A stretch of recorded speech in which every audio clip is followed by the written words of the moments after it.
let's talk a little bit about another topic that we get on sometimes, which I think might be valuable to other people. Oh, shit.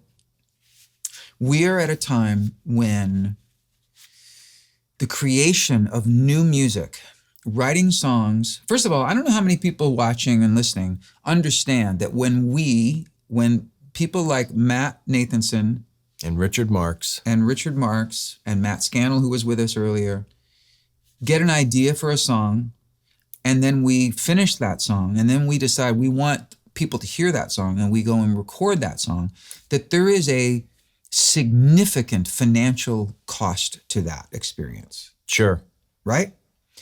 There was a time when that really wasn't as big a factor because it was almost like investing in yourself or gambling in a way. Sure. Where if we were right that this was not that we were after hits, but we were like, if we felt like this thing that really resonates with me that I created, I think might resonate with other people. And it has, obviously, with both of us. Yeah. That the cost didn't matter because we were going to be more than rewarded, but it wasn't even just a financial thing. It was like, that's worth doing. It's worth doing. It's not just an expense. It's not just a cost. Right. I don't know that I feel that way anymore. I feel like I ask myself a lot. We've touched on this. I have a pretty ongoing battle with myself between my need to write new songs and record new songs because it's just part of who I am. Right. And the practical part of me that goes, dude, there's no money in this anymore. And people are not paying attention. It's just white noise. Even like the people who love what you do, they might listen to it or they might love it, but music doesn't hold the same currency in people's hearts that it once did because there's too much competition for their attention or whatever the argument you want to make. So I ask you, how do you reconcile those things? Because I'm struggling with it right now. I have a relatively new theory to lay on you. Okay. I think music is not dead. I think the music industry is very dead, right? Mm-hmm. And so I think fans still listen to things the way they did. It's just like, you're right, as a cultural, there's no way, everything is a tributary. Everything is like a small tributary that you can't get a collective thought. And right. I think what we used to do is we used to gamble on the idea that like, well, maybe this thought that I'm having could be a collective thought, right? Like, and you have had many collective thoughts of the group, right? Like you've had songs that like get into the foundation of humans. Mm-hmm. And I think that's a really fun payoff, that kind of gamble. It is. And it's a little addictive too. 1,000%. And it gives you a sense of self, which you know what I mean also. Mm-hmm. And so I think we're just currently in a time where that just isn't the case. We're also older. And so we're not gonna, music really moves between young people in a way. That's really that's the place because young people are, like we talked about, pulled down to the studs. They're feeling things, they're bare wire. It's like they just are. And so music to them is like, it impacts them like seismically. And we are. Do you think it still does? For sure. You think the 22-year-old, like my kid is a bananas for shit. Like, and I just think, yeah, I mean, when you hear kids talk about Lucy Dacus or, it's there. It's just, okay. Well, even more to my point, if that's the case, and I believe you, because I think I do get a little sense of that. So, and I don't mean to interrupt you, but like you just like, this is a really interesting conversation for me. So if we go with, music fans are just as passionate at that age as we were when we were that age. Yeah. I get that, and I'm happy about that. And I'm even okay with the frank awareness and acknowledgement that I'm not part of that. Right. I'm 61 years old. I'm not That's on the radio, you're right? So maddeningly attractive. However, it fucking sucks. I love you. I'm 52. I look like a bag of shit. Jesus. However, at our age, if anything, we're better than we were before. Well, the songs are better for sure. I feel that way.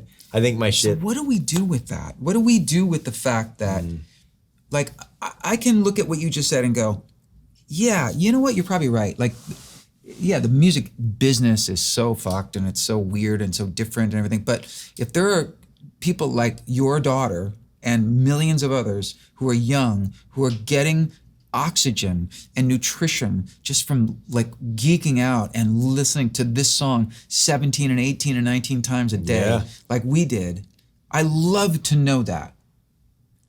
But I'm still writing. I still have shit to say. I know. And I still have melodies and pieces of music that I really am proud of, that I really want to connect.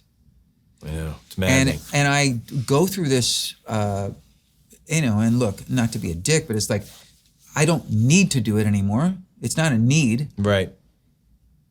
But it is. It's a need in here. It's like, I can't imagine. There have been times in the last couple of years where I thought, because my touring life, like we talk about this all the time, our touring is really what our main job is, right? You can go out and tour and you know that X number of people are going to come see you because you've built a legacy of work. And you still have new fans who are listening and buying what you do. But we're still out there based upon the past for the most part. Yeah. Okay? Yeah. Even when it comes to adding new songs to the show, it's a tricky walk. And I feel frustrated sometimes to the point where I'm like, why am I even still doing this? Why am I trying to come up with new songs and make new records? And Yeah. so talk to me about what your version of that is. I mean, so fundamentally, I believe that I do the work for myself because the act of doing the work and learning and growing is really all I want to do with my life. And so whether or not people find it the way I think they should, no matter how maddening it is that things don't go further than they could or whatever. I just think, number one, you do the best work you can all the time that you can do it. And I feel a need and the challenge and the drive to keep making things. So that's a natural thing. Like every time I want to make something, I want to make it better. I think the thing that's just a bummer is like when you don't feel forward motion in your career, when you don't feel like what you're doing is growing your thing, that's our touring business grows. But when you don't, it's different. When you don't feel like you're connecting with humans, like that you aren't your people already. Mm-hmm. Yeah, that's something I've had to come to terms with, which is like becoming a cottage industry instead of maybe being able to like swing and crack the bat and maybe have a big song that makes me bigger. And oh my God, wouldn't that be great? Mm-hmm. Yeah, it's wild. And I don't think there's an answer except that I love music so much that all I want to do is continue to write songs and figure out how to get better at them. And so I just keep doing that. And then the money part of it, I use the money that I make on tour to spend to make the record that I make because I don't want to compromise what I'm making. And then the next part is you make something good because there's a chance that at some point somebody's going to hear it and go, that's fucking good. And why would you give anything less than 200% if you have the opportunity that potentially somebody's going to cross it and be moved by it? It just doesn't happen on the large scale. And sometimes it does, but it's like a lottery win, this Chapel Roan's a great example of something that like came out of essentially nowhere and fucking blew up. And then, there's always things like that. Zach Bryan was one of those things. Noah Kahn was one of those things. And so it's like, but it was fun before when you could dream on that. That's what I'm saying about the lack of wonder, the lack of joy tied to it. For us, we go like, well, what's the fucking point? Like, who cares? And it's like, well, yeah, man, we can't give into that. Like, well, not that you haven't. I mean, I saw it today. That's what I'm saying. Like, but when you feel it, like you can feel it, but you can't give into it because when you give into it, then you become like, how many fucking bands are out there just like not trying. It's all I see. I just see like my peers or your peers just like sleepwalking through their fucking careers. And it's like, I don't think they think it's good. You know, I was reading this REM book and like, you have to put the effort into the thing to make it good. That's just how it works. Like you have to spend the time on the thing. I don't know, maybe that's not your experience, but I feel like you have to be in it and the muscle has to be moved. And like, you got to do the work. You have to put the work in. For sure. And I just think a lot of people don't, because the music industry is full of idiot, like bad business, shitty grifter, like kind of losers, frankly. Like, and I don't mean it like, but like how many people do you meet? And it's just like, I did this. Why are you doing this? Like, just, you do it because music is God. Music is the fucking God. You feel it today when you were singing in that fucking room and that band was on fire. It was like, this is what life's about. Well, the selfish pleasure, the experience of singing in a room with brilliant players. Oh, it was. When we're all in it, we're all cooking, we're all grooving, and it's like, and I can hear everything sounds great, and my voice feels great, and I'm just like doing, like this is what I do. This is Dude, oxygen for me. I got up at 4 a.m. so I could drive down and watch you do it.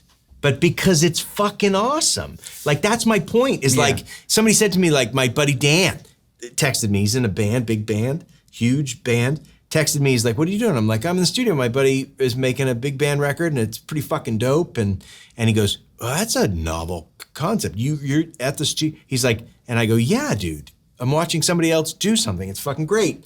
And he goes, it's crazy how I've never thought to do that. That sounds awesome. And I was like, yeah, isn't being in the room of like being at the crux of like a chemistry experiment? Like that's working. And then I don't have to be anxious because I don't have to do shit. I can just watch you and then be in the room and hear fucking Vinnie Colaiuta do a different fill and hear the fucking horn player rip it up. It's like, yeah, man, this is what it's like to be alive. It's like fucking. It's like the best parts of fucking are like love making or whatever, but it's like, yeah, it's like, I want to touch something. I want to fucking feel alive. And that to me is the best thing ever. And so that's why I was like, I'm going to get up early. I'm going to drive and see Richard before I go to Claremont. And I did, and I didn't regret one bit of it because it was like watching human beings do great shit and be great. Like watching I don't like sports, but every time I've ever watched a sport or the Olympics, it's like watching people be excellent. And like, I'm down. Yeah. Like, I love it. I love watching people and watching you be able to do that. And what was so great about the way this record works is it's all contained. So it's happening in the moment.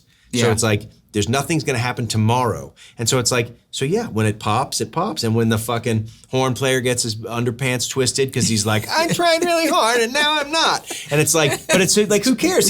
Which happened today. And he's like a mercurial guy, but like he brought the fucking shit. It's like, they're all fucking children. Who knows? Yes. You know, I don't know. Like they're all children trapped in adult bodies. But like when you see John Frusciante from the Red Hot Chili Peppers play the solo at Abbey Road for fucking Danny, California, and that band's playing and he turns time around. You feel him slow fucking time.